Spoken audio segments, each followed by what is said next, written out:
France, Gabriel Attal remplace Elisabeth Borne au poste de Premier ministre. Pour plus d'informations sur ce sujet, retrouvez-nous après le générique. Mais avant de commencer, n'oubliez pas de vous abonner et d'activer la cloche de notification pour ne pas manquer nos prochaines vidéos. Bon visionnage.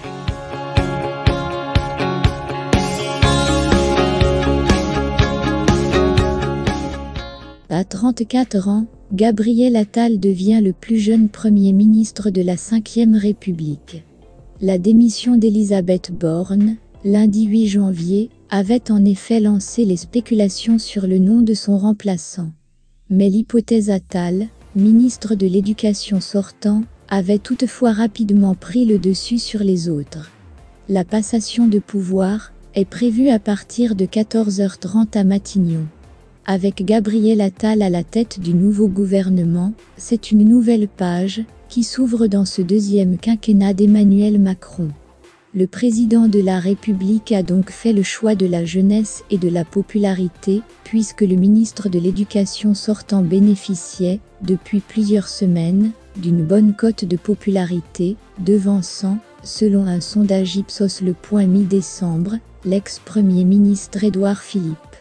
Un ministère où pourtant tout le monde se casse les dents. Gabriel Attal, en 6 mois, réussit à imprimer sa marque, en s'emparant de sujets sensibles, comme le port de l'abaya, le harcèlement scolaire, l'autorité des professeurs et la sécurité dans un contexte tendu, alors que le monde enseignant perd à nouveau un professeur, tué dans une attaque à Arras en décembre dernier. Ce nouveau Premier ministre va donc devoir former un gouvernement, s'imposer dans la majorité et face aux oppositions. Il devra également diriger la bataille des élections européennes face à Jordan Bardella, qui mène la liste du Rassemblement national, RN, et bénéficie d'une large avance dans les sondages. Tout cela à l'ombre d'Emmanuel Macron. Le nom de Gabriel Attal circulait avec insistance ces dernières heures. Très proche du président Emmanuel Macron, il avait en effet choisi de prendre le virage LREM en 2017 et était devenu député à l'Assemblée nationale. Cette même année. En 2018, il entre au gouvernement à 29 ans, devenant secrétaire d'État auprès du ministre de l'Éducation nationale et de la jeunesse dans la seconde équipe du Premier ministre Édouard Philippe. Entre 2020 et 2022, il prend le poste de porte-parole du gouvernement Jean Castex. Depuis l'été 2023, il occupait le poste de ministre de l'Éducation nationale après le court passage à cette même fonction de Pan Ndiaye, jugé trop discret. Écoutez notre édition spéciale sur la nomination de Gabriel Attal. Il a toutefois commencé son parcours politique au Parti socialiste en soutenant la candidature de Ségolène Royal à l'élection présidentielle de 2007. Proche de Dominique Strauss-Kahn, il suit finalement François Hollande et fait son entrée dans un cabinet ministériel de Marisol Touraine en 2012.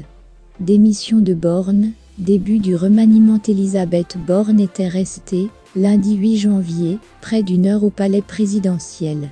Entrée par la grille d'honneur, elle était ressortie discrètement par la rue de l'Élysée, signant la fin d'une séquence de 20 mois.